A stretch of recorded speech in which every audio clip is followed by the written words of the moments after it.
English patient के lesson number 6 में आज हम सिंपल सेंटेंस की प्रेजेंट की कैटेगरी नंबर 2 को आज हम कवर करने वाले हैं, जिसमें आज हम हैव और हैज का हम इस्तेमाल करेंगे। अगर हम प्रेजेंट की कैटेगरी नंबर 1 की हम बात करें, उसके जो हेल्पिंग वर्ब है, उसमें जो हेल्पिंग वर्ब यूज होते हैं वो इज, एम, आर उसमें इस्तेमाल होते हैं। सेंटेंस किस टाइप के होते हैं? जैसे अली मेरा दोस्त है, वो घर पर है, ये मार्कर है, ये सच्चा इंसान है, वो चालाक लड़का है, हम घर पर हैं, ये मेरा दोस्त है या ये मेरा भाई है। तो इस ये सारे सेंटेंस ना प्रेजेंट की कैटेगरी नंबर 1 में आते हैं। अगर आपने मेरा पिछला वीडियो लेक्चर लेसन नंबर 4 और लेसन नंबर 5 नहीं देखा तो उसमें मैंने आपको डिटेल में समझाया है कि सिंपल सेंटेंस कितनी कैटेगरी के होते हैं, इसके हेल्पिंग वर्ब कौन से हैं। उसके बाद लेसन नंबर 4 में मैंने आपको काफी सारे सेंटेंस भी कवर किए थे जो प्रेजेंट की कैटेगरी नंबर 1 के बने हुए थे। अब हम बात करते हैं कैटेगरी नंबर 2 में आज हम क्या सीखने वाले हैं। तो देखो गाइस, सिंपल सेंटेंस 6 कैटेगरी के होते हैं, 2 प्रेजेंट के, 2 पास्ट के और 2 फ्यूचर के। अगर 6 कैटेगरी आपको सही तरीके से आपको इस्तेमाल करनी आती है तो यकीन करिए कि आप ऐसा मान लो कि आपको 60 से 70% आप इंग्लिश आपको आ चुकी है, क्योंकि ये आपकी इंग्लिश में और डेली लाइफ में आप सेंटेंस बहुत ही ज्यादा आप इस्तेमाल करते हो। मान लीजिए आप नहीं कहते कि ये मेरा दोस्त है, हम घर पर हैं, या हम घर पर होंगे, या हम घर पर थे, ये फिर पास्ट और फ्यूचर की बात होगी। अभी हम प्रेजेंट की बात करें तो मैं आपको सिर्फ और सिर्फ मिसाल के तौर पे समझा रहा हूँ कि अगर ये आपको 6 कैटेगरी आती है तो समझो आप काफी सारे ऐसे सेंटेंस बना सकते हैं। तो चलते हैं हमारी कैटेगरी नंबर 2 की तरफ। इसकी जो पहचान होगी, सबसे पहले पास है या फिर में है या फिर बहन भाई है। इसके जो हेल्पिंग वर्ब है कौन से, जैसे प्रेजेंट के कौन से थे, इज, एम, आर। ठीक है, तो इसकी कैटेगरी नंबर, ये प्रेजेंट की कैटेगरी नंबर 2 के जो हेल्पिंग वर्ब है हैज और हैव। ठीक है, ए का मीन्स अफर्मेटिव इकरारिया जुमला, एन मीन्स नेगेटिव इनकारिया जुमला, आई मीन्स इंट्रोगेटिव सवालिया जुमला। I plus N interrogative plus negative. अब फार्मूला क्या कहलाता है? सब्जेक्ट प्लस हैज या हैव प्लस ऑब्जेक्ट। अब अक्सर बच्चों को मुश्किल पेश आती है, तो कहाँ पे हम सर हैज का इस्तेमाल करें, कहाँ पे हम हैव का इस्तेमाल करें? तो देखो गाइस, हैज का इस्तेमाल हमेशा थर्ड पर्सन सिंगुलर के साथ होता है। ये जो मेरी पूरी लाइन लिखी हुई है इसमें सारे थर्ड पर्सन सिंगुलर है, जैसे ही, शी, या कोई भी नाम, या दिस या देट, ये मेरे क्या है, सारे मेरे थर्ड पर्सन सिंगुलर है। उसके साथ हम किसका इस्तेमाल करेंगे? हम हैज का इस्तेमाल करेंगे। हैव का इस्तेमाल बकाया जितने भी है, जैसे I, we, you, they, these, those, या कोई भी प्लूरल नाम, तो ये सारे क्या है मेरे, ये सारे, इनके साथ हम किसका इस्तेमाल करेंगे? हैव का इस्तेमाल करेंगे। अगर हम, जब हम इसका इंट्रोगेटिव या फिर हम नेगेटिव या इंट्रोगेटिव प्लस जब हम इसका नेगेटिव बनाएंगे तो देखो गाइस उसमें क्या होता है, उसमें क्या हम इस्तेमाल करते हैं? हैज की जगह पे हम डज नॉट हैव, और हैव की जगह पे डू नॉट हैव। यहाँ पे जो हैज है इसका जो सेंस है सिर्फ और सिर्फ एक ही में आता है, वो आता है अफर्मेटिव जुमले में। देखो गाइस, यहाँ पे हैज है ना, इसके बाद कहीं पे भी आपको हैव नजर नहीं आएगा। यहाँ पे भी हैव है, यहाँ पे भी हैव है, और यहाँ पे भी हैव है। हैज का कॉन्सेप्ट जो होता है सिर्फ और सिर्फ अफर्मेटिव जुमले में होता है, इकरारिया जुमले में। उसके बाद अगर आप नेगेटिव की बात करते हो तो उसमें भी हैव का यूज होता है। इंट्रोगेटिव की बात करते हो तो इसमें भी हैव का यूज, इंट्रोगेटिव प्लस नेगेटिव की बात करते हो तो उसमें भी हम हैव का ही इस्तेमाल करते हैं। मगर जब हम इसका नेगेटिव बनाते हैं, जैसे यहाँ पे देखो नेगेटिव हमने बनाया, यहाँ पे हमने इंट्रोगेटिव हमने यहाँ पे बनाया डू और डज का इस्तेमाल करके। तो जब हम इसका इंट्रोगेटिव नेगेटिव या इंट्रोगेटिव प्लस नेगेटिव बनाते हैं तो उसका उसका जो हम हैज का इस्तेमाल हम किसके साथ करते हैं? Does not have. ठीक है, अगर हैव का होगा तो डू नॉट हैव का हम इस्तेमाल करते हैं। देखो गाइस, जैसे मैं आपके सामने सेंटेंस रखूंगा तो आपको सही से समझ आ जाएगी। तो हम चलते हैं, पहले हम सेंटेंस बनाते हैं। मान लीजिए मैं कहता हूं अहमद के पास पैसे हैं। ठीक है, अहमद के पास पैसे हैं, तो ये मेरा कौन सी कैटेगरी का है? ये मेरा है अफर्मेटिव का। अफर्मेटिव क्या कहलाते हैं? सबसे पहले सब्जेक्ट। सब्जेक्ट क्या है? सब्जेक्ट इसमें अहमद है। अहमद मेरा कौन सा सब्जेक्ट है? ये मेरा थर्ड पर्सन सिंगुलर सब्जेक्ट है, तो इसका हम किसका इस्तेमाल करेंगे? हम हैज का इस्तेमाल करेंगे। तो मैं कहता हूं अहमद, ठीक है, अहमद के पास पैसे हैं, तो मैं कहता हूं अहमद हैज, अहमद के पास है क्या है? पैसे। तो सिंपली क्या कहता हूं? Ahmed has money. ठीक है। हैज का इस्तेमाल मैंने क्यों करा, ये मैंने इस वजह से करा क्योंकि ये जो मेरा सब्जेक्ट है ये मेरा थर्ड पर्सन सिंगुलर, तो इसलिए मैंने हैज का इस्तेमाल करा। कोई भी नाम, तो अहमद क्या है, कोई भी नाम है, तो इसलिए मैंने हैज का इस्तेमाल करा। अब हम इसको नेगेटिव हम कैसे बनाएंगे, ठीक है, हम नेगेटिव में ऐसे बनाएंगे, अहमद अहमद डज नॉट। अब हम किसका इस्तेमाल करें, अब हम हैव का इस्तेमाल करें या हैज का। जैसे अभी मैंने आपको बताया जब भी हम इसका नेगेटिव बनाएंगे तो हम किसका इस्तेमाल करेंगे, हम हैव का इस्तेमाल करेंगे। ठीक है, अब हम क्या कहता हूं, अहमद डज नॉट हैव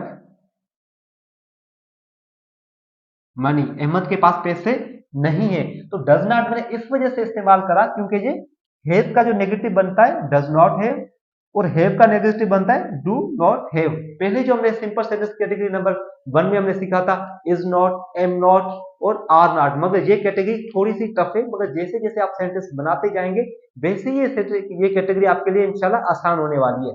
अब हम इसका क्या बनाते हैं, अब हम बनाते हैं इसका इंट्रोगेटिव। इंट्रोगेटिव कैसे बनाएंगे, इंट्रोगेटिव में आपने देखा होगा कि ये हेल्पिंग वर्ब है, ये सब्जेक्ट से पहले आ जाता है। तो कैसे बनता है,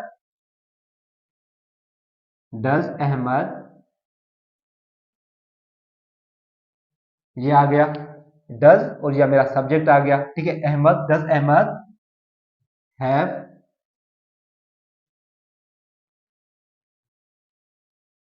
मनी, क्या अहमद के पास पैसे हैं, तो आप कहते हैं डज अहमद हैव मनी, क्या अहमद के पास पैसे हैं।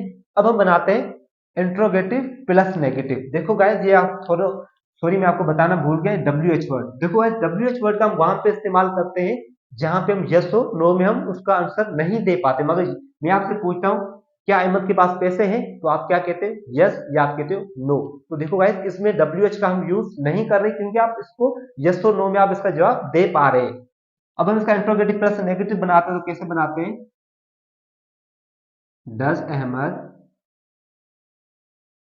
Does Ahmed not have money, क्या अहमद के पास पैसे नहीं है। तो सिंपली मैं कहता हूं does Ahmed not have money, Ahmed के पास पैसे नहीं है।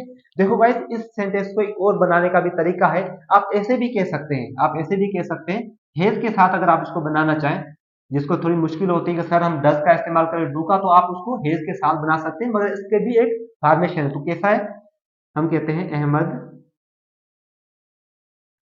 Ahmad has no money. देखो गाइस, यहाँ पे आप कभी भी आप नोट का इस्तेमाल नहीं करते, आप ऐसे नहीं करते अहमद हैज नॉट मनी, आप ऐसा कभी भी इस्तेमाल नहीं करेंगे, वो सेंटेंस बिल्कुल आपका अनकरेक्ट हो जाएगा। तो आप क्या कहते हैं, अहमद हैज नो मनी। मगर जैसे बात आती है, मैं कहता हूं जैसे फॉर एग्जांपल एक दूसरा सेंटेंस में रखता हूं आपके लिए, मैं कहता हूं जैसे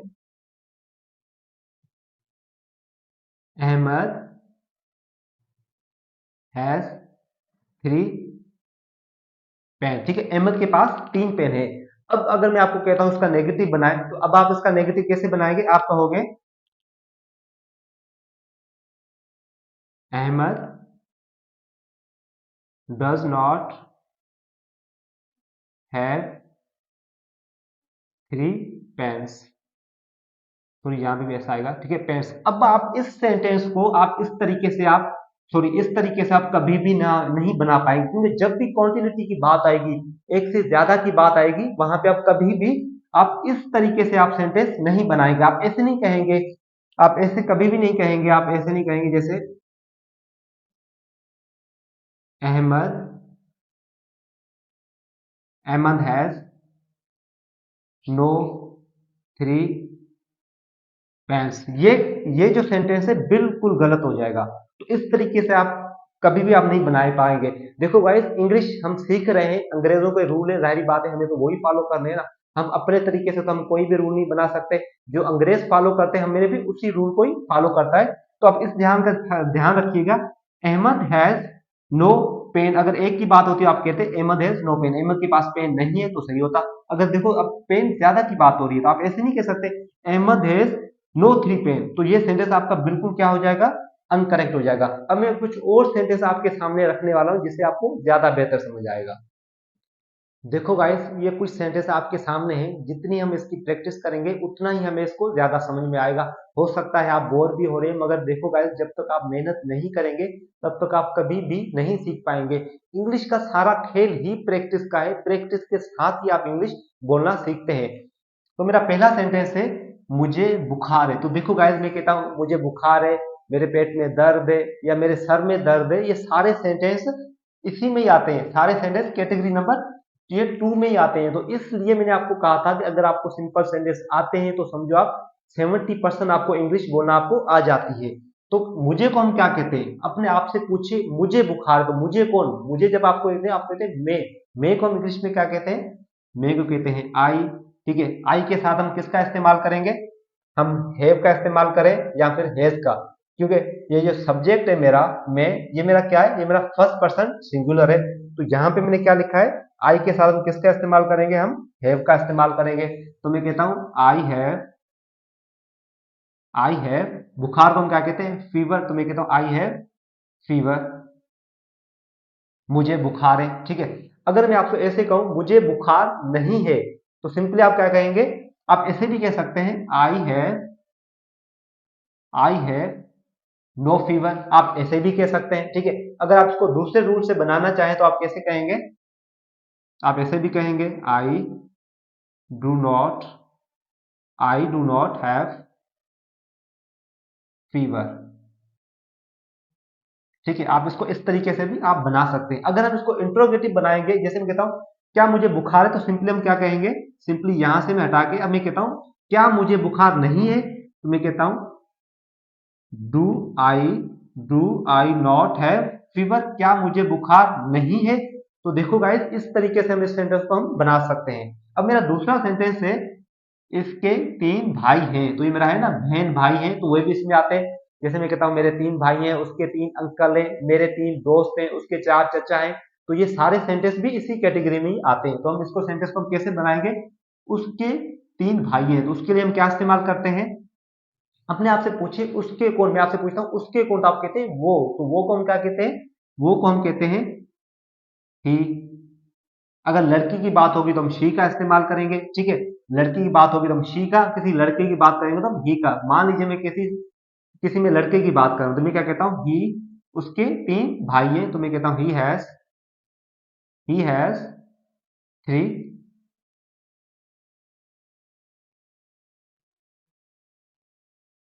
ही हैज 3 ब्रदर्स। ठीक है, अगर हम उसको नेगेटिव बनाएंगे तो देखो गाइस, नेगेटिव आप ऐसे नहीं बनाएंगे he has he has not 3 brother, आप ऐसे कभी भी नहीं बनाएंगे, क्योंकि काउंटेबिलिटी की बात आ गई। 3, देखो ये हम उसको गिनती कर सकते हैं, 1 2 3।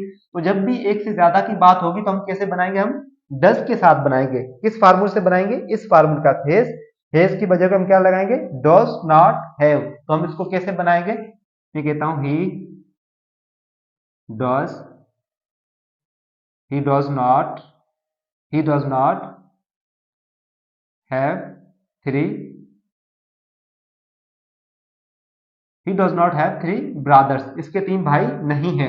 अब जो मेरा तीसरा सेंटेंस है, इस मोबाइल में गाने नहीं है। तो देखो मैंने कहा था ना, में है, मोबाइल में गाने नहीं है।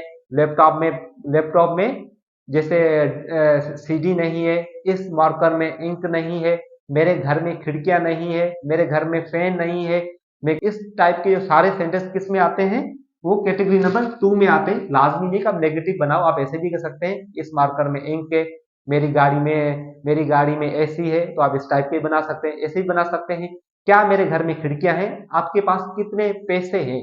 तो इस टाइप के सारे सेंटेंस कैटेगरी नंबर ये 2 में आते हैं। तो हम इस सेंटेंस को हम कैसे बनाएंगे? इस मोबाइल में गाने नहीं है। तो अब इस मोबाइल में हम इसको हम क्या कहेंगे? ये मेरा सब्जेक्ट क्या है? ये मेरा थर्ड पर्सन सिंगुलर है। ठीक है, ये मेरा क्या है? Third person singular. तो मैं कहता हूं दिस मोबाइल।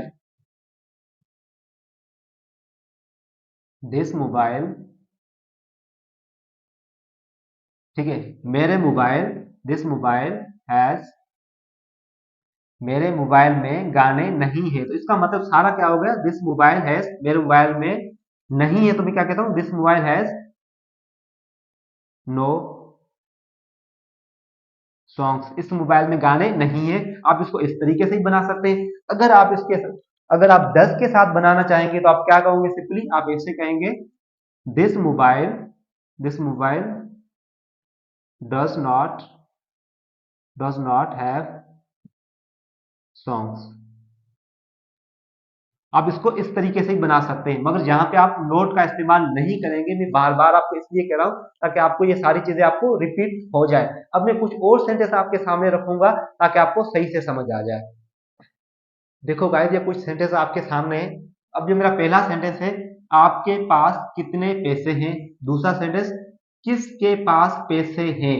मेरा तीसरा सेंटेंस है, क्या आपके पास कुछ नहीं है। तो देखो गाइस, जैसे जैसे आप प्रैक्टिस करते जाएंगे उतना आपको ज्यादा समझ आता जाएगा। और अब मैं आपके लिए थोड़े से मुश्किल लाने लगा हूं, क्योंकि जब तक आप मुश्किल नहीं बनाएंगे तो आसान आपको कभी आसान नहीं लगेंगे। और जब से आप मुश्किल खुद से बनाना सीख जाएंगे तो आपको आगे वाले सेंटेंस आपको बिल्कुल ही आपको आसान लगेंगे। तो पहले आप 2 मिनट वीडियो को आप पॉज करें, आप खुद से बनाने की कोशिश करें। जब आप खुद से बनाएंगे तो आपको ज्यादा बेहतर लगेगी। जब मैं आपको बनाऊंगा उसके बाद फिर आप रिलेट करिएगा कि आप कहाँ पे मिस्टेक कर रहे हैं। अब जो मेरा सेंटेंस है, आपके पास कितने पैसे हैं, तो पहली बात ये इंट्रोगेटिव है। ठीक है, ये कौन सा है, ये इंट्रोगेटिव है। इंट्रोगेटिव का रूल क्या कहता है, WH वर्ड, उसके बाद डू या फिर डज का इस्तेमाल, उसके बाद सब्जेक्ट, उसके बाद हैव, उसके बाद ऑब्जेक्ट। अब सेंटेंस क्या है, आपके पास कितने पैसे हैं। तो देखो गाइस, जब मैं आपसे पूछता हूं आपके पास कितने पैसे हैं, तो आप मुझे कहोगे यस या आप मुझे कहोगे नो, नहीं कहेंगे ना, आप मुझे बताएंगे आपके पास कितने पैसे हैं। तो इसमें WH वर्ड का यूज होगा, इसमें हम WH का यूज करेंगे। कितने पैसे, कितने को हम क्या कहते हैं, तो कितने को हम कहते हैं हाउ मच। How,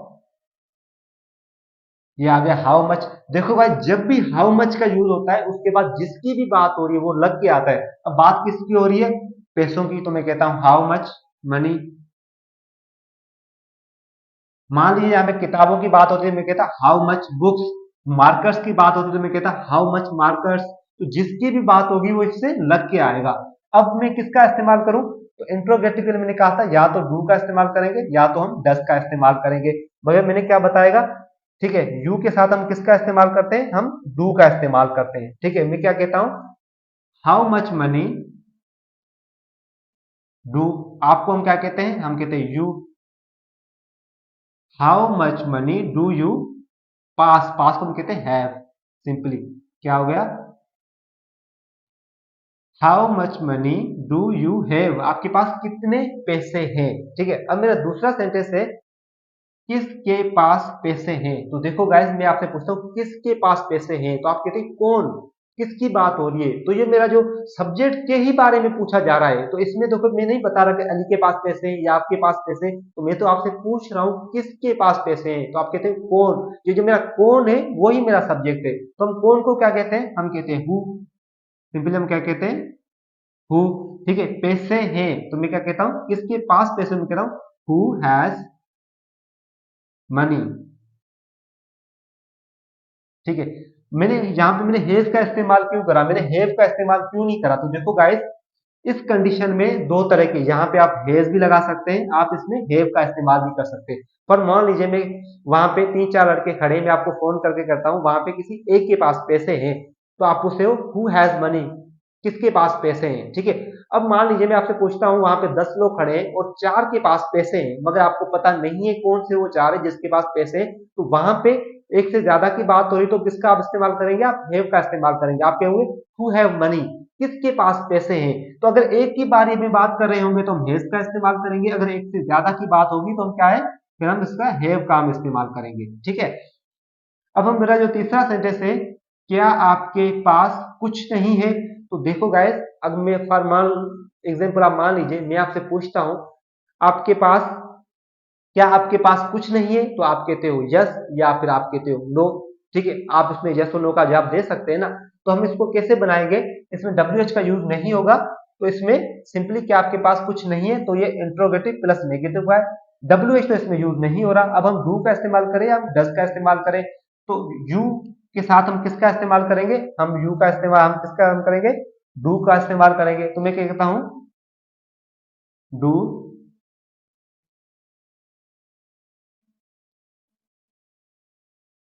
anything.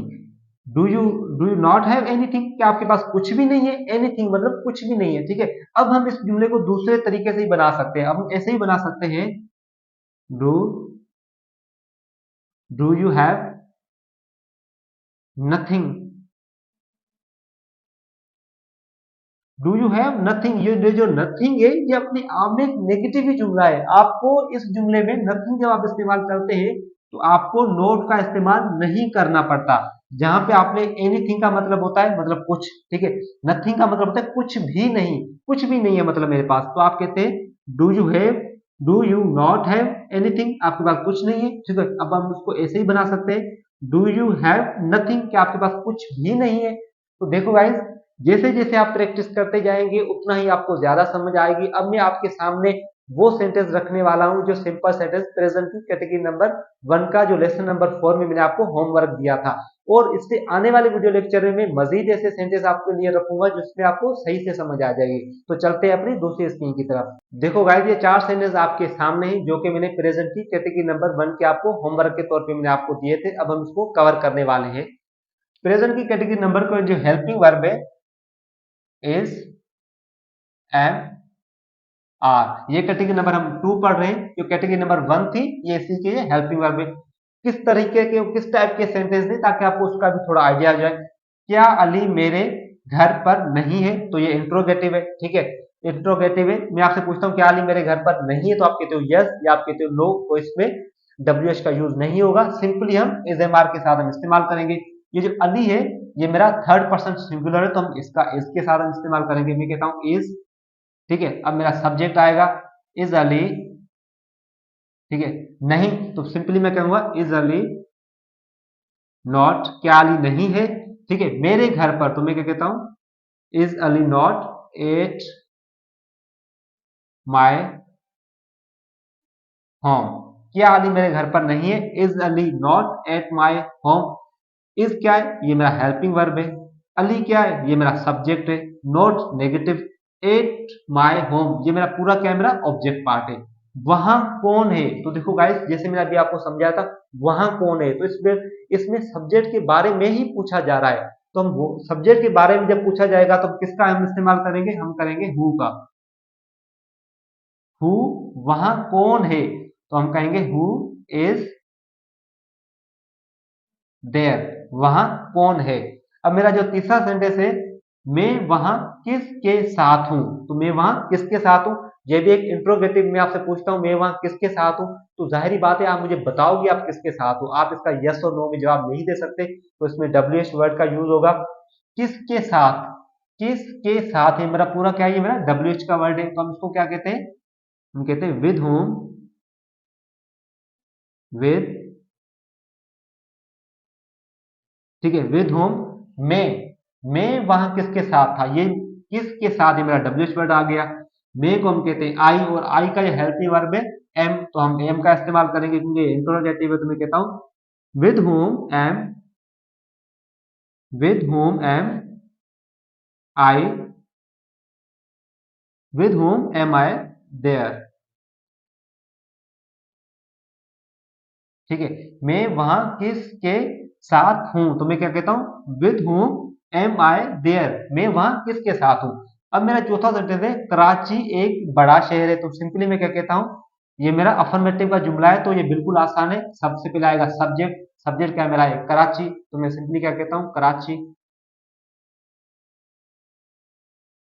अब मैं इसका इस्तेमाल करूं एम का या आर का, तो ये जो कराची है ये मेरा थर्ड पर्सन सिंगुलर है। अगर आपको फर्स्ट पर्सन, सेकंड पर्सन और थर्ड पर्सन का नहीं पता तो मैं डिस्क्रिप्शन में इसका लिंक दे दूंगा, आप लिंक पे जाके क्लिक करिए और मेरी वीडियो देखिए।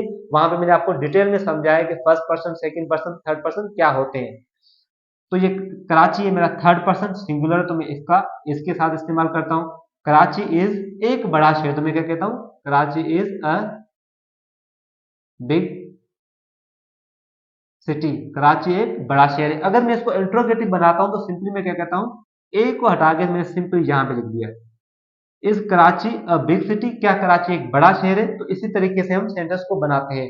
मैं उम्मीद करता हूं ये वीडियो लेक्चर आपको पसंद आया होगा। अगर आपको पसंद आया तो इस वीडियो को लाइक करें, सब्सक्राइब करें और मेरी आने वाली वीडियो में मैं इंशाल्लाह 10 से 15 सेंटेंस कवर करूंगा, जिसमें हम किसका हम हैज और हैव के हम सेंटेंस को प्रेजेंट कैटेगरी नंबर 2 को हम कवर करने वाले, क्योंकि ये जो सेंटेंस है ये थोड़े से टिपिकल है, थोड़े से मुश्किल है। तो जितनी मैं आपसे ज्यादा प्रैक्टिस करवाऊंगा उतना ही आपको ज्यादा सही से समझ आएगा। देखो गाइस, इंग्लिश सारा खेल ही प्रैक्टिस का है, प्रैक्टिस नहीं करेंगे आप नहीं इंग्लिश बोल पाएंगे। मैं आपको ऐसे ही झूठ बोल दूं कि खाली आप मेरी वीडियो देखें और आप इंग्लिश सीख जाएंगे, तो ऐसा नहीं होने वाला। आपको खुद से आपको सेंटेंस बनाने पड़ेंगे। तो इंशाल्लाह मिलते हैं नेक्स्ट वीडियो में, तब तक के लिए दीजिए इजाजत, दुआ में याद रखिएगा। अल्लाह हाफिज।